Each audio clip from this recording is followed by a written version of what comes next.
आकाशवाणी जम्मू है। बडलै खबरें च तुंदा स्वागत। पैहले खास खबरें कन्नै मैं विजय बजाज। प्रधानमंत्री नरेंद्र मोदी होर डीजीपी ते आईजीपी रैंक दे ऐह्लकारें दी 3 दिनें दी सलाना कुल भारती कांफ्रेंस च अज्ज हिस्सा लैङन। प्रधानमंत्री होरें आखेआ ऐ जे सरकार भर्थी प्रक्रिया गी पूरी चाल्ली पारदर्शी ते व्यवस्थित तरीके कन्नै मित्थे गेदे समें दे अंदर अंदर पूरा करने लेई कम्म करा करदी ऐ। कठुआ जिले च होए दे सड़क हादसे च 5 जनें दी मौत, 15 होर दुए जख्मी होई गे न। ते केंद्री मंत्री डॉक्टर जितेंद्र सिंह होरें मते कम्में लेई नॉन टैक्नीकल मुलाजमें दे इम्तिहान हिंदी ते अंग्रेजी दे अलावा 13 इलाकाई भाषाएं च लैने दे फैसले लेई कर्मचारी चयन आयोग दी सराहना कीती ऐ। खबरें दी तफसील कन्नै चंद्रकांत शर्मा।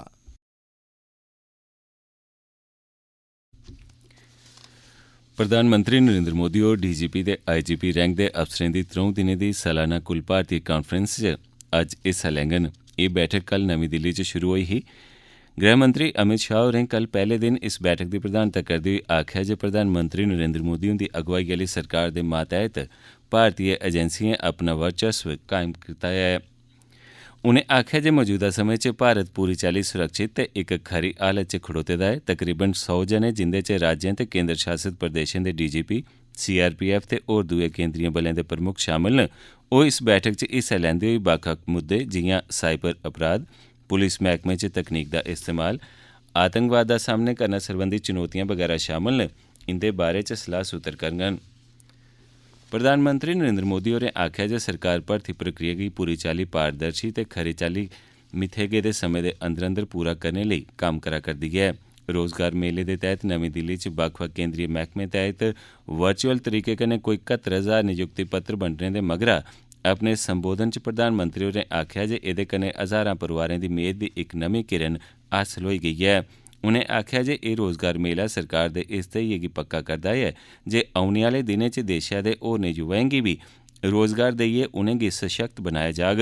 उनें नमें भर्थी होए दे युवाएं गी आखेआ जे ओह् लोकें दी सेवा करने दे नजरिये कन्नै कम्म करदे रौह्न। इस मौके पर उनें रोजगार हासल करने आह्ले किश मेदवारें कन्नै गल्ल बी कीती। इनें नमें भर्थी होए दे नौजवानें सरकार दा आभार जतांदे होई कर्मयोगी प्रारंभ इस स्कीम दा महत्व उजागर कीता, जेह्दे तैह्त नमें भर्थी होए दे नौजवानें दे कौशल ते सलाहितें च बाद्दा कीता जंदा ऐ। इस मौके पर केंद्रीय मंत्री डॉक्टर जितेंद्र सिंह होरें आखेआ जे प्रधानमंत्री होरें बक्ख-बक्ख सरकारी मैह्कमें च 10 लक्ख असामिएं गी पुर करने दिआं हिदायतां जारी कीती दिआं न। जम्मू कश्मीर च कर्मचारिएं लेई राज्य बीमा योजना तैह्त 2022 ब'रे दे नवंबर म्हीने कोई 18,86,000 नमें कर्मचारिएं गी आंदा गेआ ऐ। इस ब'रे च कल जारी कीते गेदे आंकड़ें च दस्सेआ गेआ ऐ जे 2021 दे मुकाबले पिछले साल एह्दे च कोई 5,24,000 नमें कर्मचारिएं गी जोड़ेआ गेआ ऐ। एह्दे बारे च होर दित्ती गेदी जानकारी मताबक नमें जोड़े गेदे मुलाजमें च 3,51,000 महिला कर्मचारी शामल न।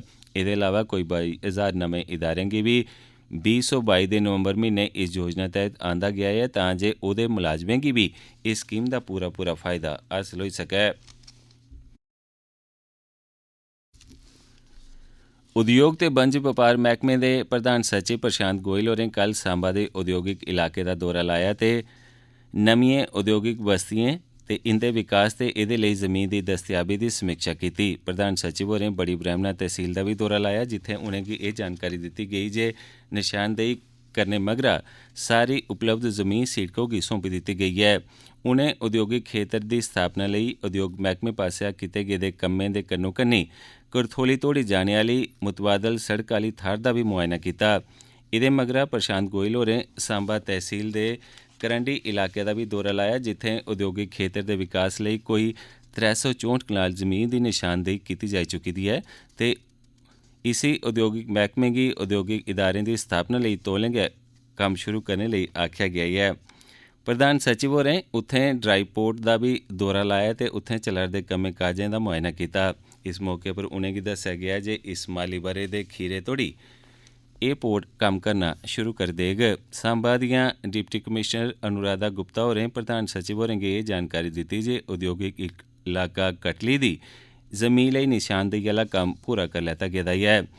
प्रधान सचिव होरें एमडी सिडको ते उद्योग मैह्कमे दे होरनें दुए अफसरें गी इस मौके पर आखेआ जे ओह् उद्योगिक बस्तिएं दे विकास ते इनेंदी स्थापना लेई सब्बै कम्म ते दूआ तौर तरीके पूरे करी लैन।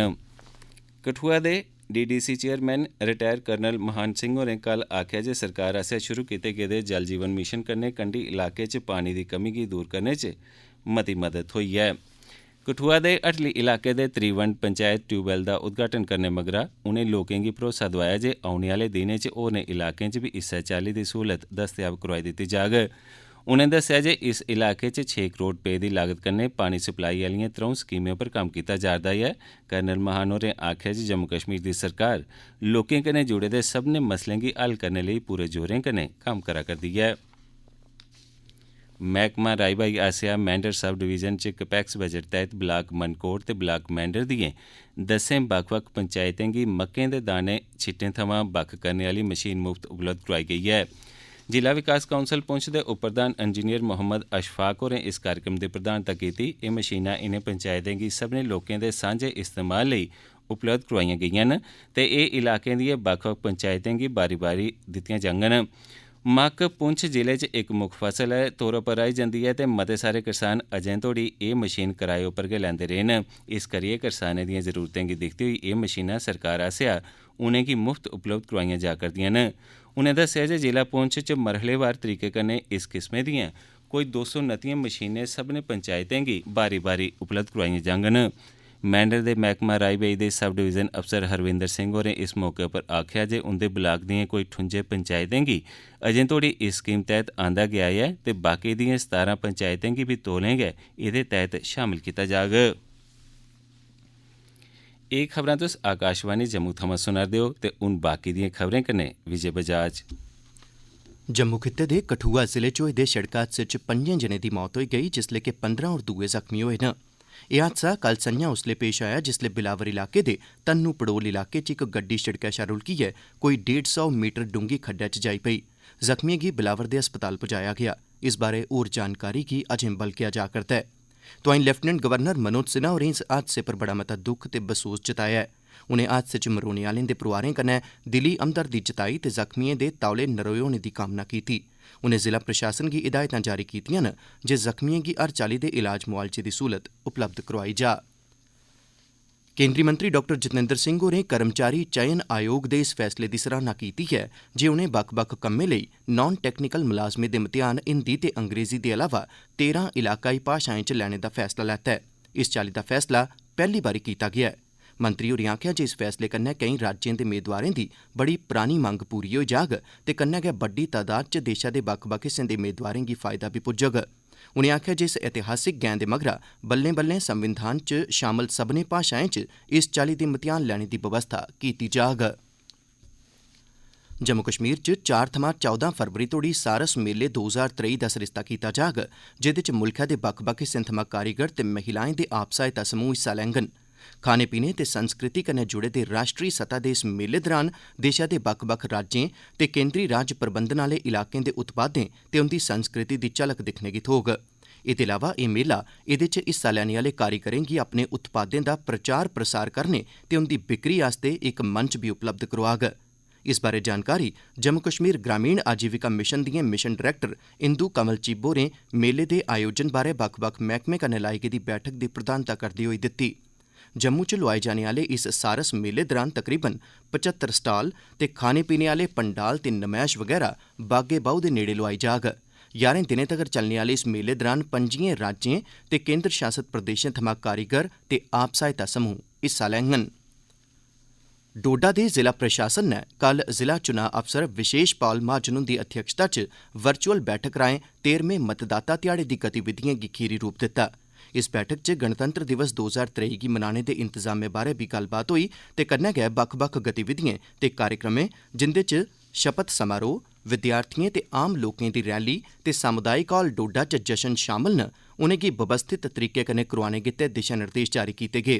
बैठक च स्कूली बच्चें गी शामल करने आह्ले कार्यक्रम जिंदे च निबंध लेखन ते वाद विवाद प्रतियोगिता ते सरकारी डिग्री कालजें च नथिंग लाइक वोटिंग ते आई वोट फॉर श्योर थीम बारै वेबिनार आयोजित करने दा बी फैसला होआ। गणतंत्र ध्याड़े दी त्यारियें गी दिक्खदे होई डिप्टी कमिशनर होरें आखेआ जे सारे मैह्कमें गी एह् राष्ट्री ध्याड़ा बड़े जोश ते उत्साह कन्नै मनाना लोड़चदा ऐ। उनें सारे अफसरें गी अपने दफ्तरें ते उंदे आले दोआले तरंगी लाइटें कन्नै सजावट करने लेई बी आखेआ।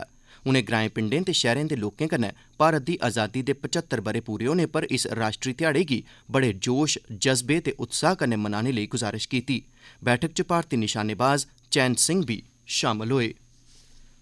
किश्तवाड़ दे डिप्टी कमिशनर डॉ देवांश यादव होरें कल इक बैठक लोआइयै जिला सदर दफ्तर ते जिले दी होरनें थाह्रें आयोजित कीते जाने आह्ले गणतंत्र दिवस दिएं तैयारिएं गी मुक्कदा रूप दित्ता। इस बारै उनें दस्सेआ जे मुक्ख समारोह डीसी दफ्तर किश्तवाड़ च लग्गोग, जित्थें राष्ट्री झंडा चाढ़ेआ जाग ते परेड दी सलामी लैती जाग। इस मौके पर उनें दस्सेआ जे इस परेड च जम्मू कश्मीर पुलस, सीआरपीएफ, एनसीसी कैडेट ते स्कूली बच्चें दे अलावा राष्ट्री ग्रामीण आजीविका मिशन दे तैह्त महिलाएं दे आप सहायता समूहें दे दस्ते बी परेड च शामल होङन। ते खेच च मुक्ख खबरां इक बारी परतियै। प्रधानमंत्री नरेंद्र मोदी होर डीजीपी ते आईजीपी रैंक दे अफसरें दी 3 दिनें दी सालाना कुल भारती कांफ्रेंस च अज्ज हिस्सा लैङन। प्रधानमंत्री होरें आखेआ जे सरकार भर्थी प्रक्रिया गी पूरी चाल्ली पारदर्शी ते व्यवस्थित तरीके कन्नै मित्थे गेदे समें दे अंदर अंदर सबूरा करने लेई कम्म करा करदी ऐ। कठुआ जिले च होए दे इक सिड़क हादसे च 5 जनें दी मौत ते 15 दूए जख्मी होई गे न।